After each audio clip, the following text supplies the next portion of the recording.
तो बच्चों 2 लेसन हमने कर दिए। अब पाठ तीसरा करते हैं, शेख चिल्ली का सपना। मेहनत करने के स्थान पर सपने देखते रहने वालों का क्या हाल होता है, आओ ये इस कहानी को पढ़कर जाने।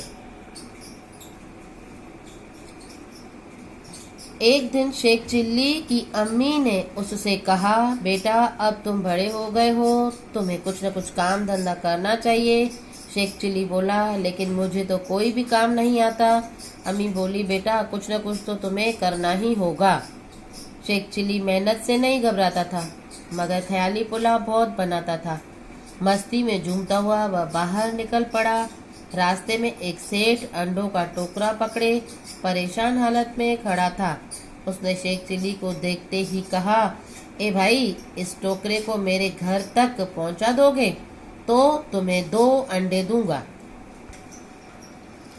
इसका मतलब ये है इस कहानी में कि अगर हम मेहनत ही नहीं करेंगे, पहले ही सपने देखेंगे, तो क्या हाल होता है इस कहानी में हम देखते हैं। एक दिन शेख चिल्ली की अम्मी मतलब मम्मी ने उसे कहा कि तू अब बड़े हो गए हो, तुझे कुछ न कुछ काम धंधा करना चाहिए। शेख चिल्ली बोलता है, तो मुझे तो कोई काम नहीं आता। उसकी मम्मी बोलती है, आपको कुछ न कुछ तो करना ही पड़ेगा। शेख चिल्ली मेहनत से बिल्कुल नहीं घबराता था, पर ख्याली पुलाव बहुत बनाता था। ख्याली पुलाव मतलब वो आगे बहुत सोच देता था उसके बारे में।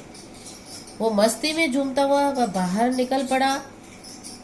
फिर रास्ते में बाहर उसने एक सेठ को देखा, वो अंडों का टोकरा लेके जा रहा था। तो उसने उसको कहा कि ये तू, शेख चिल्ली को कहा, ये अंडे का टोकरा तू मेरे घर तक पहुंचा दो तो मैं तुमको 2 अंडे दूंगा। शेख चिल्ली बोला, सिर्फ 2 अंडे? सेठ ने कहा, 2 अंडों से तो इंसान की तकदीर बदल सकती है। यह सुनते ही उसने अंडों का टोकरा सिर पर रखा और सेठ के पीछे पीछे चलने लगा।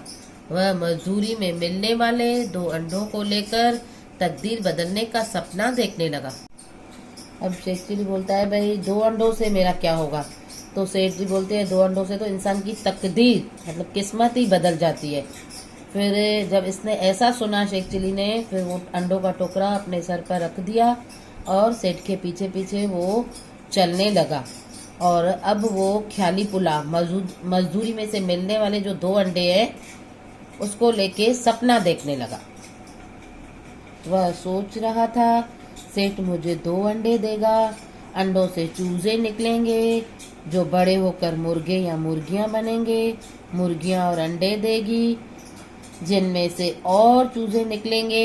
इस तरह मेरा एक बड़ा मुर्गी घर बन जाएगा।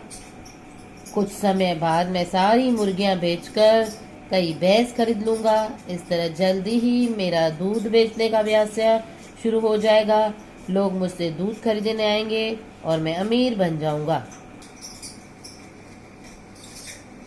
अब वह सोच रहा था, भाई जो सेठ मुझे 2 अंडे देगा तो उसमें से मैं क्या करूंगा। वो अपना ख्याली पुलाव बनाने लगा।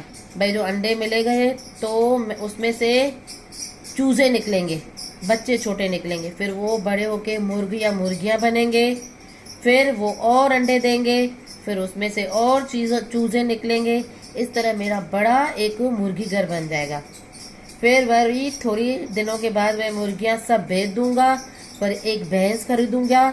फिर वही मेरा इस तरह दूध बेचने का बड़ा ही धंधा शुरू हो जाएगा और मैं बहुत अमीर बन जाऊंगा।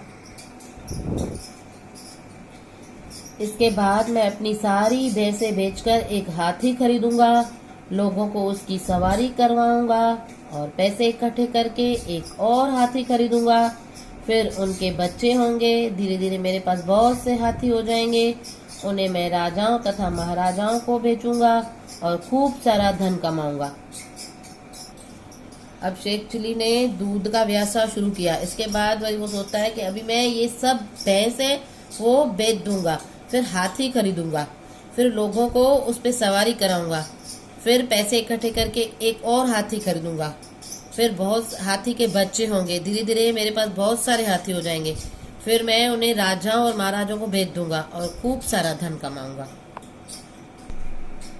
शेख चिल्ली का सपना अभी भी चल रहा था। उसने सोचा मैं हाथी बेचकर हीरे का व्यापार करूंगा और बहुत सारा पैसा कमाकर शानदार महल बनवाऊंगा।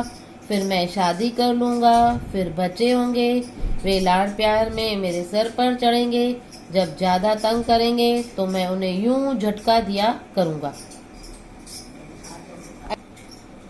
अभी शेख चिल्ली का सपना चल ही रहा था। वरी वो सोच रहा था अभी मैं ये हाथी भेज के वरी हीरे का व्यापार करूंगा, फिर मैं बहुत पैसा कमाकर एक बंगला लूंगा, फिर शादी करूंगा, मेरे बच्चे होंगे।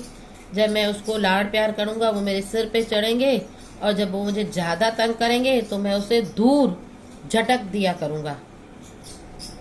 अभी जैसे स्कूल में बच्चे होते हैं, अभी एग्जाम आती है, उससे पहले ही सोचते हैं भाई हम एग्जाम देंगे, फिर हमारा रिजल्ट आएगा, हम फर्स्ट रैंक आएंगे, फिर मम्मी पापा हमको प्राइज देंगे, हमें गिफ्ट देंगे, टीचर हमें प्यार करेगी। और अगर हम मेहनत ही पहले नहीं करेंगे, अपने काम पे ही ध्यान नहीं देंगे तो रिजल्ट कैसा आएगा। इसी तरह शेख चिल्ली का भी आगे देखे क्या हाल होता है। यह सोचते हुए शेख चिल्ली ने अपने सर पर रखे टोकरे को झटके से सामने फेंक दिया। सारे अंडे टूट गए। अंडों का टूटा हुआ देखकर तो उसका कलेजा मुंह को आ गया। सेठ ने पलट कर देखा और आग बबूला होते हुए बोला, मूर्ख, यह क्या किया? 100 रुपए के अंडे तोड़ दिए। अभी शेख चिल्ली ने यह सोचा, वो सपना देख रहा था तो मेरे बच्चे मेरे सिर पे चढ़े हुए हैं, तो उसने अपने सर को हिला दिया तो उसके सर पर अंडों का टोकरा था। वो नीचे जाके गिरा। यह देखकर वो विस्मित हो गया और उसने सामने पलटकर देखा तो सेठ है जो आग बबूला हो गया और उसने बोला, मूर्ख, बेवकूफ, ये तूने क्या किया? पूरे 100 रुपए के अंडे तोड़ दिए। शेख चिल्ली रोते हुए बोला, अरे सेठ जी, आपके तो 100 रुपए के अंडे ही टूटे हैं, लेकिन मुझ पर तो आसमान ही टूट पड़ा है। मेरा मुर्गी घर, दूधशाला, महल सब खत्म हो गए। मेरे बीवी बच्चे, लाखों की जायदाद सब चली गई।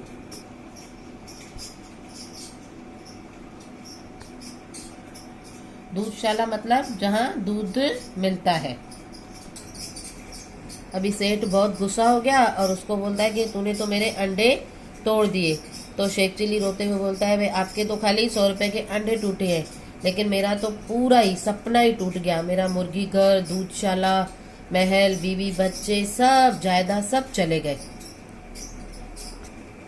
अभी मोरल ऑफ द स्टोरी, इस कहानी से हमें यह सीख मिलती है कि कोई भी जब हम काम करें, शुरू में तो पहले मेहनत करें, फिर उसके फल की अपेक्षा रखें और पूरा अपना ध्यान अपने काम पे ही दे, कंसंट्रेशन अपने काम पे ही रखें, फिर अपना काम अच्छे से करें और फिर सपने देखें। Thank you.